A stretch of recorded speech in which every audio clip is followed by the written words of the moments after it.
The lady in pink. You. Me. Fire away. Hello. Okay. Um, what have you eaten for breakfast? And also, can I have a fist bump? You can have a fist bump.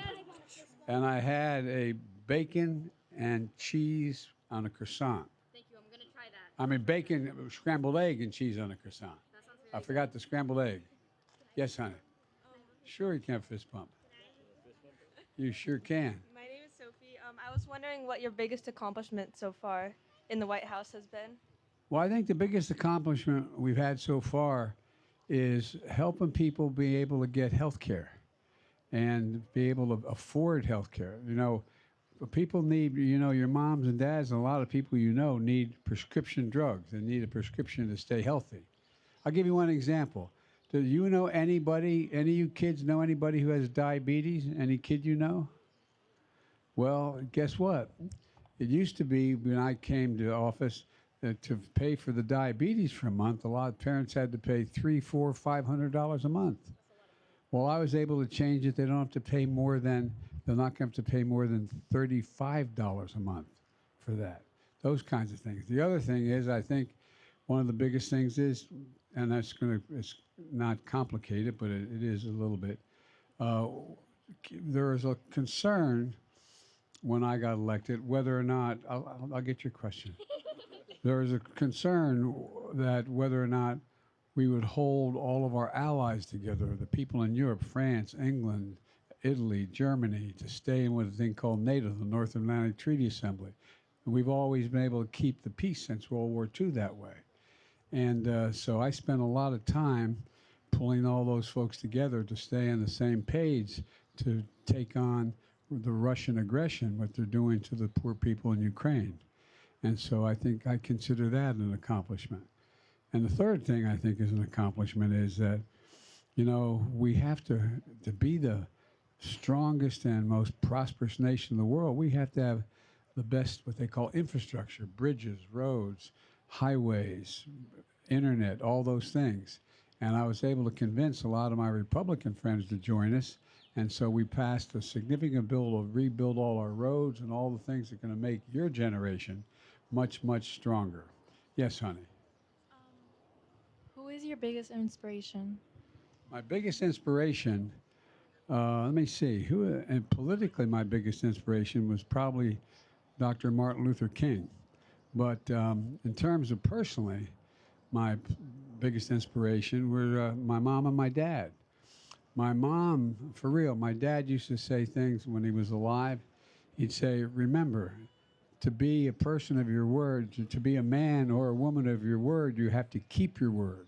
Whatever you say, you have to commit to. You have to stick with what you say and tell the truth. And it really does matter. And my mom used to say, just remember, Joey, never bow, never bend, never kneel. Just get up and fight back. And that's for real. And so I think my mom and dad are my two biggest inspirations. Yes. How many guards are in the building? How many guards in the building? Well, other than the 4 Secret Service people over there right in front of the podium. But, you know, to tell you the truth, I don't know how many there. There's a whole bunch, though. There's a whole bunch. I don't know, honey. There's a lot. I wish I knew the number. I don't know. Yes, baby. What's it like in the White House? Well, what's it like in the White House? Well, here, come here. You hang with me for a minute. And you don't want to go in the White House? Okay, all right. Okay. Do you watch the Stanley Cup playoffs? And if you do you have a favorite team? I did and I do. The Philadelphia Flyers. Oh, I'm rooting for the Devils. All right, that's a good thing. Can I have a fist bump? Yes. There you go. Hey, man. Can I have a selfie? And what was your favorite team in the Super Bowl final round? Well, let me grab that. What was your favorite team?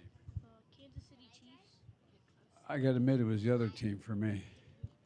But Kansas City, pretty cool. You ready? There you go. What do I say? Whatever you want to say. You want to make a speech? Yeah. What's your name? Yuri. Did you have a question? Yes. You want to tell me what it is? Yuri Newman. That sounds crazy. Can't answer that one. What was the last country you traveled to? The last country I've traveled, I'm thinking what's the last one I was in. I've been to 89, I met with 89 heads of state so far. So I'm trying to think, where was the last place I was? It's hard to keep track. I mean, yeah, you're right, Ireland. That's where it was. How'd you know that? Oh, you're kidding me. Oh, right, man. Okay. Yes. What is your favorite rose in the rose garden? My favorite rose is the white rose. And the reason that's my favorite rose is that that's the rose I always give my wife, the white rose. Folks, I'm keeping you a long, long time, and I promise I'll answer some questions back here. But let me just say your mommy and daddies are doing really important work, for real. And, in America, you're allowed to have really different points of view. You can really disagree on which direction you think that we should take the country, whether we should be spending money on this program or that program, or we should be dealing with one country or another. But in the past, we've always, at the end of the day, come together. We've always come together. And so the most important thing to remember is that, America is the most unusual country in the world. And for you little kids, unique, meaning there's not any other country like it. Most countries become countries because they are all the same religion, or they're all the same ethnicity, or they all have the same backgrounds. They're all very similar. But America is the only country that was built on an idea. And no matter how young you are, I hope you remember the idea. And that is that we're based not on where we live, not the geography. We're based on this idea. And this is true. It says, we hold these truths to be self-evident, that all men and women are created equal, endowed by their Creator, endowed by God, with certain inalienable rights, meaning rights that they have just because they're born. And those rights are life, to have a good life, liberty, and the pursuit of happiness. No other country is based on that idea. No other country in the world. That's what makes us so special. And that's what makes us the envy of the world. And I tell you, your moms and dads, both in the press as well as in government, they allow us to be able to make it work. We've never completely reached our goal, but we've never walked away from it. So remember, in America, you should be able to do anything. You can accomplish anything. And there's an awful lot of people who have become very, very, very consequential and done incredible things for America because we afford them access to an education. We afford them access to be able to do neat things. So thank you, thank you, thank you. I can see everybody's going, slow it up, Biden. We better get back to work. But thank you, thank you, thank you. I wish I could take more of your questions, but I'm going to say hi back here. Thank you. Thank you, thank you, thank you. Appreciate it. Hey, guys, I didn't ask you guys ask me any questions. What do you...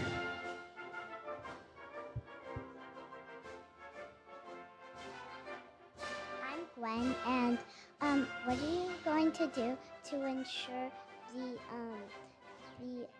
the health care and money for the employees of the White House?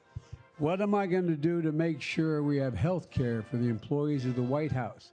We're going to make sure that we tell the American people what we're doing and why if everybody paid their fair share in taxes, if the super wealthy, like regular people, paid their fair share, we could easily afford this. You know, we have 1,000 billionaires in America. They only pay 8% of their taxes. Your moms and dad pay 20, 25% of their taxes. They don't make anywhere near that. So we just got to make sure everybody pays their fair share. We can do all these things. We can do them well. Yes, honey. First, what's your favorite part about being president, and can I have a handshake? My favorite part about being president is doing what I'm doing right now. Getting to look the American people in the eye and hear what's on their mind. I really mean it. That's my favorite part of being president. Yes, honey. What's your favorite room in the White House, and can I also have a handshake? My favorite room in the White House is the room that's off the bedroom where I made into a study, where I'm able to go in there and write my speeches and do a lot of things very quietly.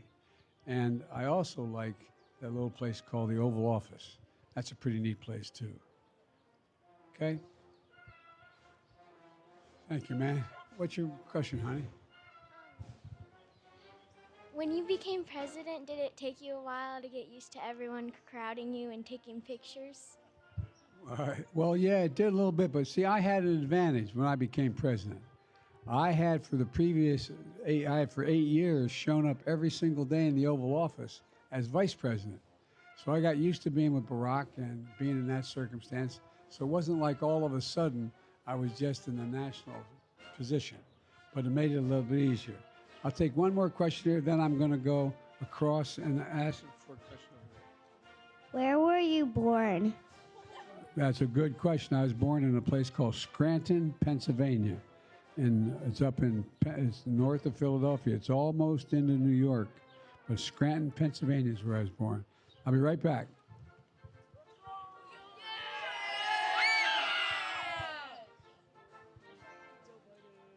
What do you do on a daily basis?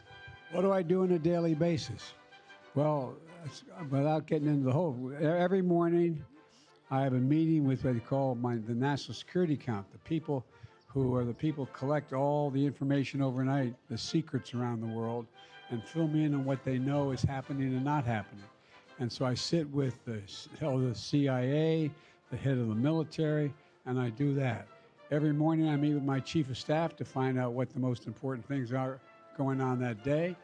And then it depends. For example, today I'm going to be, anyway, the schedule varies, and then I meet with my press team, and I talk to the press as well. Yes. What's your favorite movie? My favorite movie was the new movie that was about that guy who flies jet planes. You know who I'm talking about? Top Gun. Did you see Top Gun Maverick? That's been my favorite movie I've seen this year.